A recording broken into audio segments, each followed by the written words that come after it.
Sí, creo que sí. Bueno, si bien siempre dije que no me consideraba un delantero, tuve la suerte de ir haciendo gol y de poder conseguir estos premios individuales, pero sí creo que he crecido como crecí fuera del campo, también lo hice dentro, que, que fui mejorando y acumulando cosas a mi juego y, y que cada día disfruto más de ser jugador. Siempre que me toque ir al banco como que se arma un poco de revuelo porque no suelo ir al banco como se dice o escuché muchas veces. No.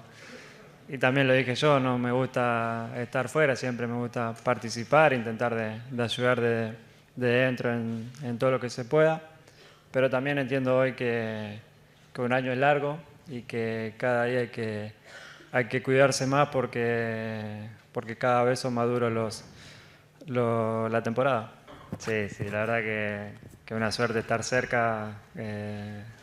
Creo que eso hizo crecer aún más la relación que tenemos dentro del campo, con la familia, así que estoy contento de tenerlo como vecino.